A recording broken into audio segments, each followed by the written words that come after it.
How do you reflect on the performance tonight? Really good. Play outstanding first half. Really, really good. We create a lot and we're so tight, so difficult physicality in second half. They make a step up. We were maybe not as much aggressive to control, and after, of course, we give away the goal. But after they come back and they make a proper English game, and so aggressive, so aggressive in the duels, and but in general we make a really good performance.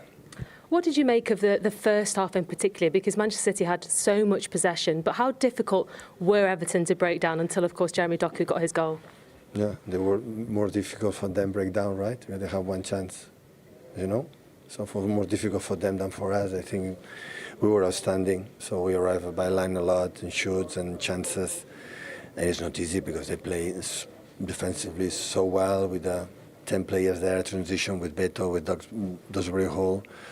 And yeah, so we take the point, and until it's over, we can continue. At 1-0 up, there was a challenge from Michael Keane onto Jeremy Doku. What did you make of that? Okay, your pundits can say it. Second half changed, obviously, Everton getting the goal. Where do you feel the differences were then in terms of how open the game was compared to the first half? No, as a momentum, they were more aggressive. But we had, in general, we were good in our process, and we arrived. Jeremy was outstanding in the left side, and we create a lot. We arrive a lot, and unfortunately, we could not capitalize, especially in the first half. That we did it. So Everton away always is difficult. And I give credit to them for his composed aggressivity and step up, and nothing to say. How pleased are you with the fight back, though, from your team to get something from the game, get a point? We don't know what this will mean in the title race, but a point will be, does it look like a positive to you, or obviously? No, it's better than lose, so we better win, and we play for that, and it just show what the team they are. No, we tried, and everything, the players we come up, they were aggressive, so we have done it. In terms of the title race then, does it still feel like a blow to you, this performance, this result, sorry? Well, now it depends on our hands. Before that game, it was in our hands, in the hands of Arsenal as well, but in our hands, now no. So what we have to do is the 4 games that we have in the Premier League, so next Brentford, and they will be quite similar because the competitors are good, and we'll see what happens. Do you still have to go to every game now, though, with that belief that you can still do it? Yeah, of course. Like we came here. Pep, thank you for your time. You're very welcome. Didn't they? They crumbled under the pressure. They didn't understand the assignment, and more importantly, they were very lucky to win this, or to actually get anything from this game, because I was screaming at the screen while we were sitting here enjoying this. They should blow the whistle like too short, because at this moment they were deep into stoppage time, a minute and a half later, and no matter what, Pep Guardiola might have given that fist pump, but he knows a massive moment of momentum has now swung towards Arsenal.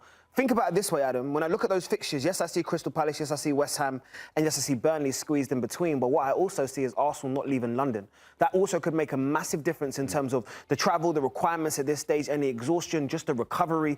You're balancing 2 competitions. You have 5 games potentially now to close out your season, and now you've been given the extra edge of knowing that if you win or achieve all of those achievements, you are going to be creating a moment in history that will never be rivaled again for this club. We'll talk more about the implications in the title race in a second, but let's focus on the game to start with. Of course. It was a cagey first half, as we said. Manchester City just weren't able to really assert themselves in it until maybe at the end when they came back into it and got the draw. It was a game of 2 halves, and I'm so glad that we're bringing the momentum chart up, because even though it shows that little spell of maybe, 10 minutes where Everton were just entering the game, that first 25 to 30 minutes was complete and utter dominance by Man City. Everton sat deep, they were containing, they were very rigid and hard to break down on a low block, but at the same time, Man City really was showing their elements of brilliance. You see where the goal came, and it really did sort of change the trajectory of the game. Everybody sort of took a deep breath and relaxed, and we thought at that moment, it was just going to be typical poetry in motion. Like, Man City are now going to go on, and it's 1, it's 2, it's 3, it's 4. But I really have been speaking about this a lot throughout this season. This is not the Man City of old. This isn't the team that was the Centurions. It might have the same leadership, but it's not the same quality. And they do go through spells where they lapse concentration. And that's exactly what that was for Marc Guéhi today. And that's not meaning to associate him with that, because he's actually been really good.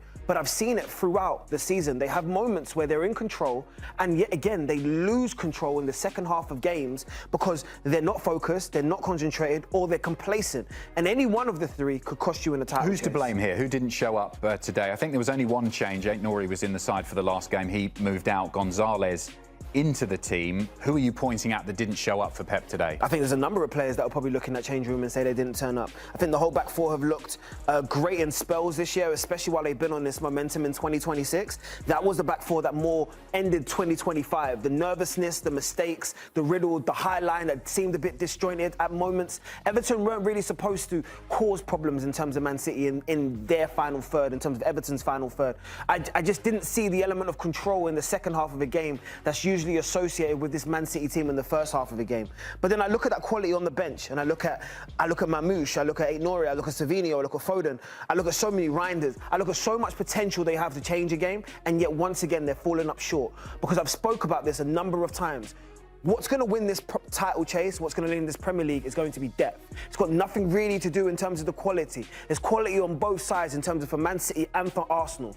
But what's going to really be the decider is who can keep fit and who can utilise their squad. And right now, across the 35 games or 34 I've seen, I believe Arsenal have utilised their squad better, hence why I always say the table never lies. The interesting thing as well is when you compare Arsenal and Manchester City this weekend. Arsenal played Fulham, they won 3-0, and then obviously what Manchester City have done today. It were quite similar opponents, weren't they? Fulham and Everton, mid-table teams, not completely on the beach. They still potentially could make it into Europe, but was unlikely. So I felt like it was fairly even going into these games. Arsenal showed up, particularly in the first half, scoring those 3 goals. And City didn't, did they? It was so interesting. If you look at the first 45 minutes on both of those two teams, it really does showcase in terms of the control that Man City had at Everton and what they demonstrate in terms of possession, in terms of territory, in terms of chances created. That was a typical Man City performance that Pep would have probably clapped when he went in at half-time. Arsenal did exactly the same. The energy was high. The way they asserted themselves, implemented their game onto Fulham at the weekend, and I thought that was a great 45 minutes for them, especially from a confidence perspective. Now, look at the difference in the second half. I thought Arsenal controlled the dynamics in the second half against Fulham, minimised the opportunities in terms of from Fulham offensively. Yeah, they shut it down, and shut the game down, where they was able to take off Bukayo Saka, able to take off Declan Rice and manage that squad better. Man City showed no control in that second half. They were high lines, there was disjointed, there was no continuity in terms of what we had seen in the first 45 minutes, and it led to Everton growing into the game. That Ndiaye chance, I'm really happy that our producers were able to cut it and put it in, because it seemed like that was a turning point. All of a sudden it was, oh, we can actually get involved here. We can get involved in this game. And once you give a David Moyes team an opportunity, just a sniffle, just a chance in terms of opening that door, oh, they're going to kick it wide open. They're going to showcase a robust style and create chances in their way. And boy, did they utilise it. I mean, City, you could say that I know they scored 3 goals today, but 2 of those came late on when they were chasing the game, lacking cutting edge. And they scored 1 goal against Burnley. And we have said in this second half of the season that ultimately Erling Haaland and his performances, his goals would decide the title race. If he keeps banging in 2-3 a game, then it's hard to see City being stopped. But I know he scored late on, but he doesn't really look like he's playing at the level that we were seeing a few weeks ago where he was scoring plenty of goals. I'm always going to put Erling Haaland in the upper echelons of conversations around world number 9s. I've always said it is Kane, it's Mbappe and it's Haaland. And it doesn't really matter which preference you have in terms of those are the 3, those are the leading figures in world football. But what comes with that is responsibility. And it's not to try and quote Peter Parker on here. It's the truth of it, though. When you have that level of responsibility on your shoulders and you're required to show up every game, we see Harry Kane and what he's doing in the final stages of the Champions League and obviously delivering a domestic trophy. Kylian Mbappe, no doubt about it, he's going to want to do it on the international stage this summer. And regardless of what Real Madrid did, his individual performances were fantastic. Because of the standard that Erling Haaland has set for himself beyond Man City, I'm talking back from his Dortmund days all the way through, we expect it. We expect there to be a goal a game. And 2026 has probably been one of the roughest periods in his career. Now, that doesn't take away the brilliance that you saw towards the end, but I'm expecting, I'm talking about inhumane numbers that only are generational. A goal a game is a minimum. It's what I expect from him because it's what he's delivered. And unfortunately, we're not finding that consistency in form. I do believe that there's going to be a massive change because Kevin De Bruyne leaves your changing room, who he had an incredible connection with. It's going to be hard to kind of resemble that or replicate that in any which way. But it does rely, there's an onus still on you. You are the highest paid player on that team. You have signed a ridiculously long contract because you see yourself as arguably the franchise player. Well, you need to deliver franchise performances. And your team requires you in these final 5 games to really deliver. And this is one that was short. We saw the standings there.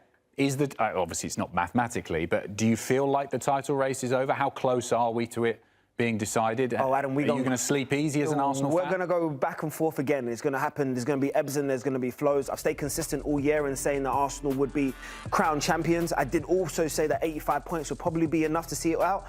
If my maths is correct, 85 points in terms of winning those last 3 games do deliver Arsenal the title. So I look at it this way, and I will say it over and over again.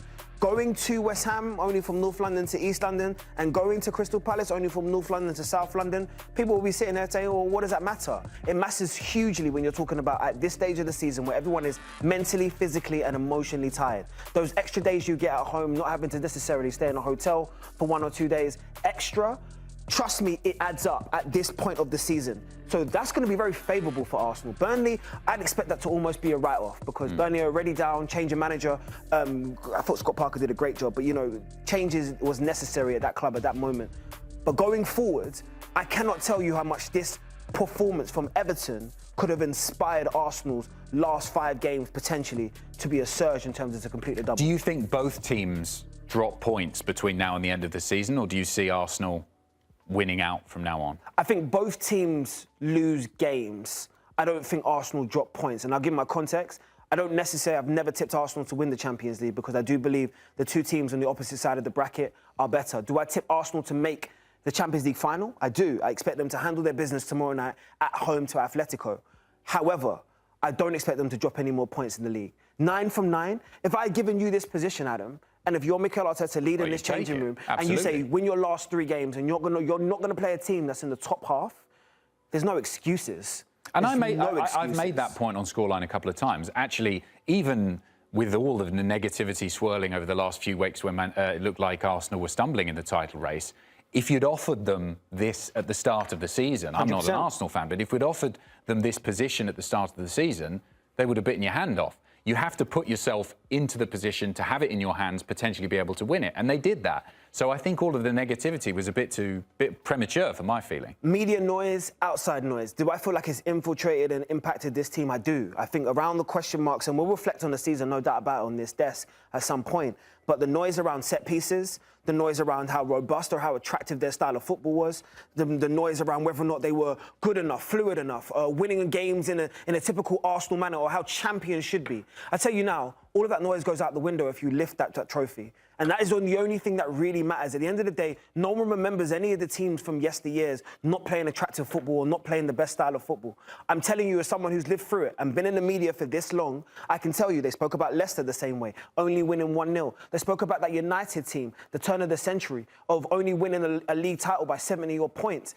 I can remember yesteryears even before then, the Invincibles, and saying that they only had 12 draws. There is a narrative around every title.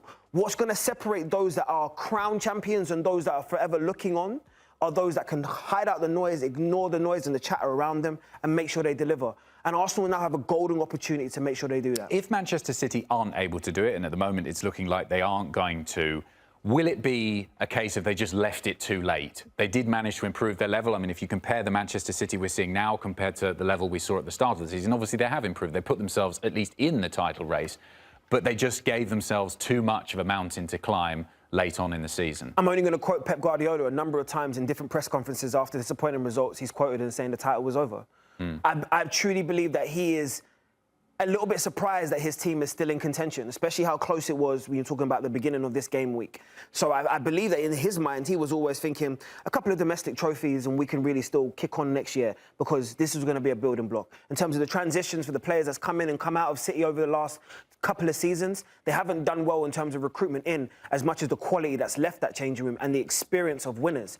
But what they will recognise now, if you give them an opportunity to win, this is still a designated, one arguably the best manager in world football, and still have Phil Foden, who's won trophies in there, and a number of other players who have been in and around it, including Bernardo and all the rest of it. There's still enough quality and experience sprinkled in that changing room to recognise. But I think upon reflection, and we'll have this conversation in a few weeks, no doubt about it, City will be disappointed in their season. There's a number of opportunities they've had where they had chances like today. I think back automatically to that Spurs performance. Remember Dom Solanke scoring that double? Where they were completely in control.